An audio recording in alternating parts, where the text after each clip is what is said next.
নমস্কাৰ প্ৰিয় বন্ধু বান্ধৱীসকল, আপোনালোক সকলোকে স্বাগতম জনাইছোঁ আমাৰ চেনেল ই কুহি পাঠলৈ। আজি আমি কিছুদিন পূৰ্বে ডিটিৰ আণ্ডাৰত হৈ যোৱা জুনিয়ৰ ইনষ্ট্ৰাক্টৰ পদৰ যি পৰীক্ষা তাৰ কিছু সংখ্যক প্ৰশ্ন মূলতঃ ৰিজনিং আৰু ইংলিছ গ্ৰামাৰ সেই পৰ্চনটো ছল্ভ কৰিবলৈ আগবাঢ়িছোঁ।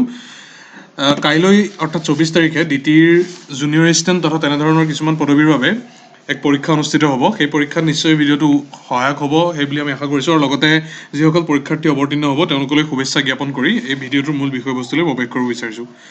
প্ৰথমতে চাওঁ কুৱেশ্যন নম্বৰ 71। কুৱেশ্যন নম্বৰ 71ত কৈছে যে এটা পাৰ্টিকুলাৰ লেংগুৱেজত যদি WRNG ৰংটো যদি এই ধৰণে লিখা হয় তেতিয়াহ'লে ৰাইটটো কি ধৰণে লিখা হ'ব সুধিছে। যদি পেটাৰ্ণটো আমি লক্ষ্য কৰোঁ তেতিয়াহ'লে চিম্পলি ইয়াত আৰু ইয়াত দুইটা ইটো সিটো ৰিভাৰ্ছ অৰ্ডাৰত লিখা হৈছে, অৰ্থাৎ W2 ইয়াত ফাৰ্ষ্টত আছিল, ইয়াত লাষ্টলৈ আহিছে। গতিকে একেটা সিকুৱেঞ্চ যদি আমি মেইনটেইন কৰোঁ তেতিয়াহ'লে ৰাইটটোৰ ক্ষেত্ৰত শুদ্ধ উত্তৰটো কি হ'ব? শুদ্ধ উত্তৰটো হ'ব option B. Next question number 72ত সুধিছিল যে মেমেল, কাউজ আৰু ক্ৰ'জ এই পাৰ্টিকুলাৰ তিনিটা বস্তুৰ মাজৰ ৰিলেশ্যনশ্বিপটো এই ডায়েগ্ৰামটোৰ জৰিয়তে, এই পিক্টৰিয়েল ৰিপ্ৰেজেণ্টেশ্যনটোৰ জৰিয়তে কোনটোত সঠিকভাৱে উপস্থাপন কৰা হৈছে সুধিছে। এতিয়া কাউজ হৈছে মেমেল অৰ্থাৎ স্তন্যপায়ী জীৱ, কিন্তু ক্ৰ'জ অৰ্থাৎ কাউৰী স্তন্যপায়ী নহয়। গতিকে পাৰ্টিকুলাৰ এই ডায়েগ্ৰামেটিক ৰিপ্ৰেজেণ্টেশ্যনটোত এইটো অপশ্যন চিত যিটো আছে সেইটো শুদ্ধ হ'ব। ইয়াত যিটো ডাঙৰ চাৰ্কল আছে এই ডাঙৰ চাৰ্কলটোৰ জৰিয়তে মেমেলক বুজোৱা হৈছে, আৰু তাৰ মাজত যিটো সৰু চাৰ্কল আছে এইটোৰ জৰিয়তে কাউজ বুজোৱা হৈছে, আৰু কাষত যিটো ছেপাৰেটকৈ চাৰ্কল আছে সেইটোত ক্ৰ'জ বুজোৱা হৈছে। এই ধৰণে এই ৰিপ্ৰেজেণ্টেশ্যনটো কৰা হৈছে। So' option C should be the correct answer. Next question number 73ত সুধিছিল যে অৰুণে কৈছে that the girl is the wife of the grandson of my mother. So' Arun আৰু সেই ছোৱালীজনীৰ মাজৰ সম্পৰ্কটো কি? সেই যিডাল ফেমিলি ট্ৰী, সেই ফেমিলি ট্ৰীডাল ইয়াত আমি আঁকিবৰ যত্ন কৰিছোঁ। ইয়াত জি ষ্টাৰৰ জৰিয়তে, ইয়াত ষ্টাৰৰ জৰিয়তে আমি ফিমেল জেণ্ডাৰটো বুজাইছোঁ। চ' প্ৰথমতে ইয়াত এই জি ষ্টাৰৰ জৰিয়তে সেই পাৰ্টিকুলাৰ ছোৱালীজনী যাক গাৰ্ল বুলি ইয়াত বুজাইছে তেওঁৰ কথা দেখাইছোঁ, আৰু that girl is the wife of the grandson of my mother. So ইয়াত এই যিটো ছিংগল জিটোৰ জৰিয়তে গ্ৰেণ্ডছন বুজোৱা হৈছে। তাৰপিছত কৈছে যে গ্ৰেণ্ডছন অফ মাই মাদাৰ, গতিকে ইয়াত এমেৰে আমি মাদাৰক বুজাইছোঁ, আৰু অবভিয়াছলি তেওঁৰ জেণ্ডাৰটো ষ্টাৰ দি ফিমেলৰ বুজাইছোঁ, আৰু মাদাৰ আৰু গ্ৰেণ্ডছন দুইটাৰ মাজৰ যিটো এই জেনেৰেশ্যন গেপ সেইটো দুটা জেনেৰেশ্যনৰ হ'ব। আৰু ইয়াত যিটো এক্স, এই এক্সেৰে অৰুণক বুজোৱা হৈছে। গতিকে এক্স আৰু জি ষ্টাৰৰ মাজৰ যদি ৰিলেশ্যনশ্বিপটো আমি লক্ষ্য কৰিব বিচাৰোঁ তেতিয়াহ'লে সেইটো শুদ্ধ উত্তৰটো হ'ব father in law. So' option D should be the correct answer. এই ফেমিলি ট্ৰীটোৰ পৰা আপোনালোকে সঠিকভাৱে বস্তু বুজিব, আই হোপ। নেক্সট কুৱেশ্যন নম্বৰ 74ত সুধিছিল যে এক্সে প্ৰথমতে দক্ষিণ ফালে তেওঁ যাত্ৰা আৰম্ভ কৰিলে, তাৰপিছত তেওঁ প্ৰথমতে সোঁহাতে ঘূৰিল, তাৰপিছত বাওঁহাতে, আৰু তাৰপিছত পুনৰ সোঁহাতে ঘূৰিল। ফাইনেল ডিৰেকশ্যনটো কি সুধিছে। ইয়াত আমি এক্সৰ জৰিয়তে ইনিচিয়েল পজিশ্যনটো বুজাইছোঁ, তাৰ পৰা তেওঁ চাউথৱাৰ্ড ডিৰেকশ্যন এইটো গ'ল। কাষত আমি এই ডিৰেকশ্যন যিডাল মেপডাল সেই মেপডাল আঁকি লৈছোঁ ইয়াত। চ' এক্সে প্ৰথমতে দক্ষিণ দিশে গ'ল, এইটো ইয়াত আমি বুজাইছোঁ। তাৰপিছত তেওঁ প্ৰথমতে ৰাইট টাৰ্ণ ল'লে, তাৰপিছত লেফ্ট টাৰ্ণ ল'লে, আৰু শেষত তেওঁ পুনৰ এটা ৰাইট টাৰ্ণ ল'লে। চ' ফাইনেল যিটো তেওঁৰ পজিশ্যন, সেই পজিশ্যনটো ইন কম্পেৰিজন টু এক্স এইটো চাউথ ৱেষ্ট হ'ব। So' option D should be the correct answer in our prediction. Next question number 75ত সুধিছে যে ডেমটো যদি মেড হয় তেতিয়াহ'লে ৱাৰ্ডটো কি হ'ব। চ' ইয়াত চিম্পলি একেই, সেই পূৰ্বৰ এটা প্ৰথম কুৱেশ্যনটোত কোৱাৰ নিচিনাকৈ এইটো ৰিভাৰ্ছ অৰ্ডাৰটো বুজাইছে। চ' WARD সেইটো ৰিভাৰ্ছ যদি কৰোঁ তেতিয়াহ'লে সেইটো হ'ব draw, DRAW। So' option C should be the correct answer. Next question number 76ত পাৰ্টিকুলাৰ এটা নাম্বাৰ ছিকুৱেঞ্চ দিয়া হৈছে। ইয়াত প্ৰথম দুটা নাম্বাৰৰ মাজত যদি ডিফাৰেঞ্চটো চাওঁ তেতিয়াহ'লে 3, আৰু পিছৰ দুটা যদি মাজৰ ডিফাৰেঞ্চটো চাওঁ তেতিয়াহ'লে দেখা পাওঁ 4। একেটা বস্তুৱে বি আৰু চি এই দুইটা অপশ্যনত ফ'ল' হৈছে, কিন্তু অপশ্যন ডিৰ ক্ষেত্ৰত আমি লক্ষ্য কৰিলে দেখোঁ যে ফাৰ্ষ্ট দুটাৰ মাজত ডিফাৰেঞ্চটো 3 হ'লেও ছেকেণ্ড দুটাৰ মাজত কিন্তু ডিফাৰেঞ্চটো হৈছে 5। চ' ইয়াত অড ওৱানটো হৈছে option D. So' that should be the correct answer. Next question number 77ত এটা পাৰ্টিকুলাৰ নাম্বাৰ পেটাৰ্ণ দিয়া হৈছে, আৰু ইয়াত এই কুৱেশ্যন মাৰ্কৰ জেগাটোত কি ডিজিট আহিব সুধিছে। চ' ইয়াত যদি আমি ট্ৰেণ্ডটো লক্ষ্য কৰোঁ তেতিয়াহ'লে ফাৰ্ষ্টটোত হৈছে 6 স্কোৱাৰ 36 আৰু 6 × 2 12। ঠিক সেইদৰে 8 স্কোৱাৰ 64 আৰু 8 × 2 16। গতিকে থাৰ্ডটোত যিটোত ব্লেংক ৰখা হৈছে ইয়াত 10 স্কোৱাৰ 100, আৰু এই যিটো কুৱেশ্যন মাৰ্ক তাৰ ঠাইত আহিব 10 × 2। So' correct answer should be option A 20। Next question number 78ত সুধিছে যে কাৰ্ডিঅ'লজি যদি হাৰ্ট হয় তেতিয়াহ'লে this is equal to plant.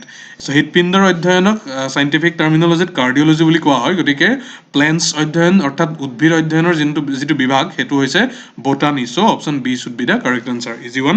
Next question number 79ত কৈছে, এইটো বদমাছ ৰুল এপ্লাই কৰিব লাগিব ইয়াত। চ' প্লাছেৰে প্ৰকৃততে বুজায় মাইনাছক, ডিভিজন চাইনটোৰে বুজাইছে মাল্টিপ্লিকেশ্যনক, মাইনাছ চাইনটোৰে বুজাইছে প্লাছক, আৰু মাল্টিপ্লিকেশ্যন চাইনটোৰে ডিভিজনক বুজাইছে। চ' ইয়াত যিটো নাম্বাৰ চিৰিজ দিয়া হৈছিল 15 ডিভাইডেড বাই 3, চ' ডিভিজনৰ ঠাইত আহিব মাল্টিপ্লিকেশ্যন, ঠিক তেনেকৈ 3 প্লাছ 10, চ' প্লাছৰ ঠাইত আহিব মাইনাছ, নেক্সট আহিব 10 ইনটু 5, চ' ইনটু অৰ্থাৎ মাল্টিপ্লিকেশ্যনটোৰ ঠাইত আহিব ডিভিজন, আৰু লাষ্টত যিটো 5 প্লাছ 5 আছিল, চ' সেইটোৰ ঠাইত আহিব মাইনাছ। গতিকে ফাৰ্ষ্ট আমি ইয়াত বদমাছ ৰুলৰ মতে যিটো ডিভিজন পাৰ্ট, সেই ডিভিজন পাৰ্টটো কৰিব লাগিব। চ' ডিভিজন 10 ডিভাইডেড বাই 5, সেই পৰ্চনটোৰ যিটো ৰিজাল্টেণ্ট সেইটো হ'ব 2। নেক্সট 15 ডিভাইডেড বাই 3 টো 15 মাল্টিপ্লাইড বাই 3 হৈ গৈছিল, চ' সেই পাৰ্টটো যদি চল্ভ কৰোঁ তেতিয়াহ'লে আহিব 45। চ' আল্টিমেটলি যিটো নাম্বাৰ চিকুৱেঞ্চ আমাৰ থাকিলগৈ সেইটো হৈছে 45 মাইনাছ 2 মাইনাছ 5।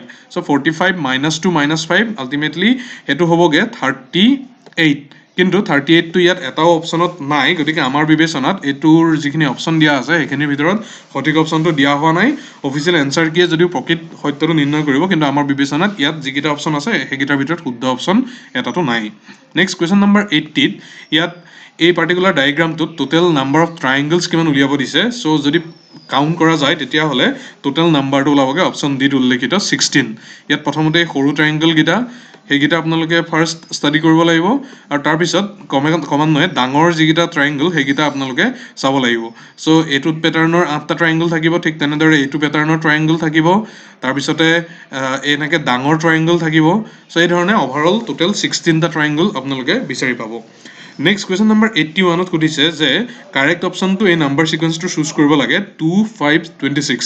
চ' ইয়াত যদি আমি চাওঁ তেতিয়াহ'লে ইয়াৰ যিটো পেটাৰ্ণ সেইটো হ'ব, ফাৰ্ষ্টটোত হ'ব 2 স্কোৱাৰ প্লাছ 1, অৰ্থাৎ দুটা 2 মাল্টিপ্লাই কৰি তাৰ লগত যদি 1 যোগ কৰা হয় তেতিয়াহ'লে সেইটো হ'ব 5।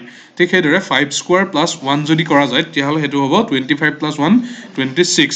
চ' একেটা চিকুৱেঞ্চতে যদি 26 স্কোৱাৰ প্লাছ 1 যদি কৰা হয় তেতিয়াহ'লে কাৰেক্ট অপশ্যনটো হ'ব ইয়াত অপশ্যন ডি 677, কিয়নো 26 স্কোৱাৰ হৈছে 676, আৰু তাৰ লগত যদি 1 যোগ কৰা হয় তেতিয়াহ'লে 677 হ'ব। নেক্সট কুৱেশ্যন নম্বৰ 82ত কম্পিউটাৰ এটা পাৰ্টিকুলাৰ কোড লেংগুৱেজত কম্পিউটাৰটো এই ধৰণে লিখা হৈছে। চ' মেডিচিনটো কি ধৰণে লিখা হ'ব সুধিছে। ইয়াত এই পাৰ্টিকুলাৰ দুটা যদি পেটাৰ্ণ লক্ষ্য কৰা যায় তেতিয়াহ'লে আমি দেখা পাম যে ইয়াত ফাৰ্ষ্ট আৰু লাষ্ট যিটো লেটাৰ আছিল সেই দুটা ইণ্টাৰচেঞ্জ কৰিছে। চ' লাষ্টত থকা আৰটো ইয়াত ফাৰ্ষ্টলৈ আহিছে আৰু প্ৰথমত থকা চিটো ইয়াত লাষ্টলৈ গৈছে। ঠিক সেইটো পেটাৰ্ণত যদি আমি চাওঁ তেতিয়াহ'লে এমটো আৰু ইটো এই দুটা ইণ্টাৰচেঞ্জ যেতিয়া হ'ব তেতিয়া ইটো ফাৰ্ষ্টত আহিব। চ' ইৰে আৰম্ভ হোৱা দুটা অপশ্যন ইয়াত আছে, অপশ্যন চি আৰু অপশ্যন বি। চ' তাৰ পিছত আমি নেক্সট কি হৈছে সেইকেইটা আমি লক্ষ্য কৰিব লাগিব। ইয়াৰ পিছত আমি যদি লক্ষ্য কৰোঁ তেতিয়াহ'লে অ'ৰ ৰিভাৰ্ছ অৰ্ডাৰটো ইয়াত পি হ'ব, কিন্তু ইয়াৰ পিছত যদি আমি লক্ষ্য কৰোঁ তেতিয়াহ'লে গোটেইখিনি যিখিনি লেটাৰ সেই লেটাৰখিনি ইয়াত ৰিভাৰ্ছ অৰ্ডাৰত লিখিছে, কিন্তু ৰিভাৰ্ছ অৰ্ডাৰত লিখোঁতে এটা এটা এক্সট্ৰা লেটাৰ তাৰ লগত এড হৈছে, অৰ্থাৎ নেক্সট লেটাৰটো লিখিছে। উদাহৰণস্বৰূপে অ'টো ইয়াত গৈ পি হ'ল, এমটো হ'লগৈ এন, পিটো হ'লগৈ কিউ, ইউটো হ'লগৈ ভি, তাৰপিছত টিটো হ'লগৈ ইউ, ইটো হ'লগৈ এফ। চ' একেধৰণে ইয়াত যদি আমি লক্ষ্য কৰোঁ তেতিয়াহ'লে ইটোৰ ঠাইত কি হ'বগৈ, ইটোৰ ঠাইত ইয়াত লাষ্টৰ ফালৰ পৰা আহিব লাগিব এফ, যিটো ইয়াত হৈছে। ঠিক সেইদৰে ডিৰ ঠাইত ইয়াত আহিব লাগিব ই, কিন্তু সেই বস্তুটো ইয়াত হোৱা নাই, সেই বস্তুটো ইয়াত হৈছে। আৰু এই চি অপশ্যনটোত যদি লক্ষ্য কৰোঁ ইৰ ঠাইত আহিল এফ, ডিৰ ঠাইত আহিল ই, আইৰ ঠাইত আহিল জে, দেন চিৰ ঠাইত আহিল ডি, আইৰ ঠাইত আহিল জে, এনৰ ঠাইত আহিল অ'। গতিকে ইয়াত option C should be the correct answer. Next choose the number pair group which is different from others. এই চাৰিটা পেয়াৰৰ ভিতৰত কোনটো সঠিক নহয় সুধিছে। ইয়াত আমি 7 আৰু 22ৰ মাজৰ যদি ৰিলেশ্যনটো লক্ষ্য কৰোঁ তেতিয়াহ'লে 7 ইনটু 3 প্লাছ 1 যদি কৰোঁ তেতিয়াহ'লে সেইটো হ'ব 22। ঠিক সেইদৰে 12 ইনটু 3 প্লাছ 1 যদি কৰোঁ তেতিয়াহ'লে 3 বাৰং 36 যোগ 1 37। ঠিক সেইদৰে 15 ইনটু 3 প্লাছ 1 যদি কৰোঁ 15 ইনটু 3 প্লাছ 1 হ'ব 46। কিন্তু একেটা চিকুৱেঞ্চত যদি ইয়াত আমি কৰিব যাওঁ তেতিয়াহ'লে 8 ইনটু 3 প্লাছ 1 সেইটো হ'ব লাগিছিল 25, কিন্তু তাৰ পৰিৱৰ্তে আছে ইয়াত 33। চ' ইয়াত 833 এইটো হৈছে অড, আৰু কাৰেক্ট অপশ্যনো সেইটোৱে হ'ব। নেক্সট কুৱেশ্যন নম্বৰ 84ত পাৰ্টিকুলাৰ এটা চিটিং পেটাৰ্ণ দিয়া আছে, সেইটো আমি ইয়াত প্ৰথমতে চল্ভ কৰি লৈছোঁ। P Q R S T U এই 6জন মানুহ একেলগে এটা হেক্সাগনেল টেবুলত তেওঁলোকে বহিছে আৰু কৈছে যে P is second to the left of you. So' first পিৰ পজিশ্যনটো কাৰ ৰেচপেক্টত আমি লিখি লৈছোঁ, ইউৰ ৰেচপেক্টত। চ' পি ইউৰ পৰা বাওঁ চাইডে আছে আৰু second to the left, so' U আৰু পিৰ পজিশ্যনটো এইটো হ'ব।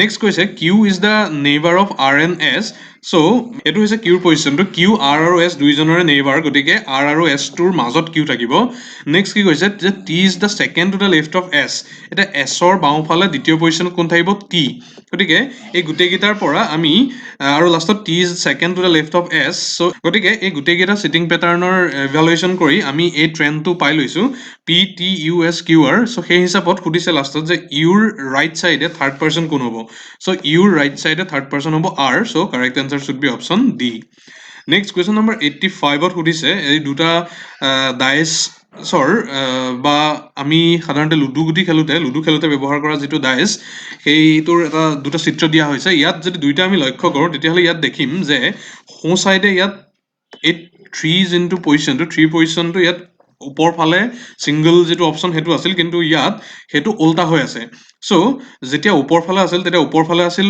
এই ওৱানৰ কাৰণে থকা ছাইডটো আৰু টুৰ কাৰণে থকা ছাইডটো যেতিয়া ওপৰলৈ আহিল তেতিয়া ওৱানৰ কাৰণে থকা ছাইডটো তললৈ গুচি যাব কিয়নো এই ছাইডটো উল্টা হৈ গৈছে ইয়াত এই দুটা ডিজিটৰ যোনটো দুটা ডটৰ যোনটো পৰ্চন আছিল সেইটো ইয়াত প্ৰথমতে তলত আছিল আৰু এটা ডট থকাটো ওপৰত আছিল কিন্তু ইয়াত তাৰ ৰিভাৰ্চটো হৈ গ'ল গতিকে ওপৰ ফালে থকা যিটো ছাইড আছিল সেইটো তলফালে অবভিয়াছলি গুচি যাব চ' ইয়াত সুধিছে যে what number will be at the top so' ইয়াত কি হ'ব option C should be the correct answer একটো সদায় ওপৰত থাকিব যেতিয়া দুইটো তললৈ যাব নেক্সট আমি ইংলিছ পৰ্চনটোৰ যিখিনি কুৱেশ্যন আছিল সেই 15টা কুৱেশ্যন চল্ভ কৰিব যত্ন কৰোঁ ফাৰ্ষ্ট 86 আৰু 87 এই দুটা কুৱেশ্যনত চেণ্টেন্স ইম্প্ৰুভমেণ্টৰ কাৰণে সেই আণ্ডাৰলাইন পৰ্চনটোৰ ঠাইত কি বহিব সুধিছে চ' কুৱেশ্যন নম্বৰ 86ত সুধিছিল যে এভৰিথিং ইনক্লুডিং দ্য বুকছ উইৰ বট চ' আমাৰ বিবেচনাত এভৰিথিং ইনক্লুডিং দ্য বুকছ এইটো আৰ বটো শুদ্ধ আৰু উইৰ বটো শুদ্ধ চ' আমাৰ বিবেচনাত ইম্প্ৰুভমেণ্টৰ এইটো প্ৰয়োজন নাই option D should be the correct answer next question number 87ত সুধিছিল যে Newton explored the laws of motion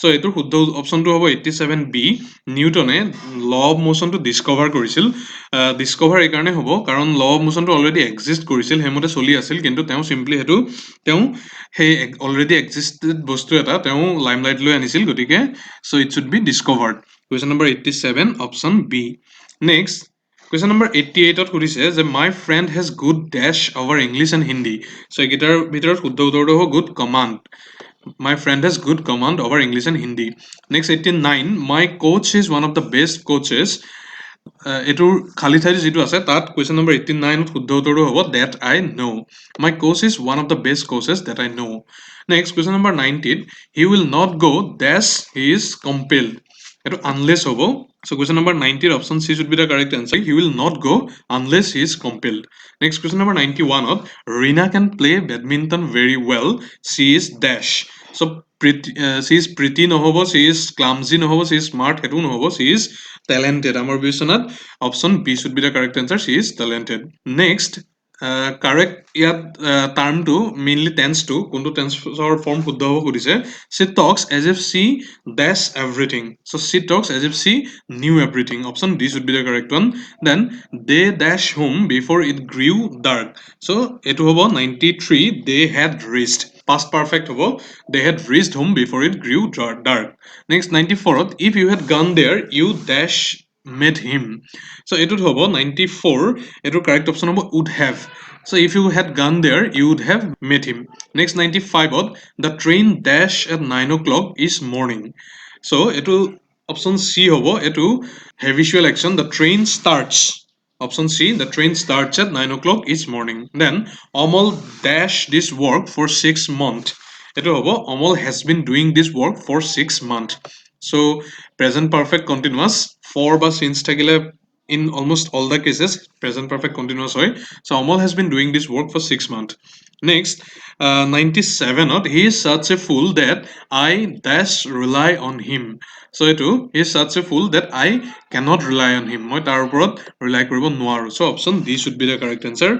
Next question number 98 I shall meet you at dash at 6 o'clock. So etu at hobo I shall meet you at 6 o'clock.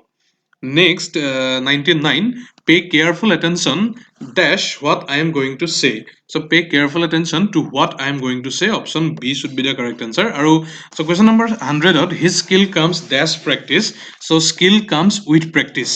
So comes with practice. এটো particular ইয়াৰ নিৰ্দিষ্ট অৰ্থ আছে যে খুব যেতিয়া repeatedly একেটা কামকে কৰি কৰি অৰ্থাৎ প্ৰেক্টিচ কৰি কৰি যেতিয়া পাৰ্টিকুলাৰ এটা এবিলিটি এচিভ কৰা হয় তেতিয়া কামছ উইথ প্ৰেক্টিচ বুলি কয় so' his skill comes with practice so' ইয়াৰ জৰিয়তে আমি এই পাৰ্টিকুলাৰ 30টা প্ৰশ্ন সম্পূৰ্ণৰূপে ছল্ভ কৰি আপোনালোকৰ বাবে আগবঢ়ালোঁ আশা কৰোঁ আপোনালোক উপকৃত হৈছে অনুগ্ৰহ কৰি চেনেলটো ছাবস্ক্ৰাইব কৰিবলৈ নাপাহৰিব যদি এতিয়ালৈকে কৰা নাই আৰু ভৱিষ্যতে এনেকুৱা ধৰণৰ ভিডিঅ'সমূহ পাই থাকিবৰ বাবে লিংকটো আপোনালোকৰ বন্ধুসকলকো শ্বেয়াৰ কৰিব আৰু অনুগ্ৰহ কৰি ভিডিঅ'টো লাইক কমেণ্ট কৰিব ধন্যবাদ শুভৰাত্ৰি শুভেচ্ছা থাকিল কাইলৈ পৰীক্ষাৰ বাবে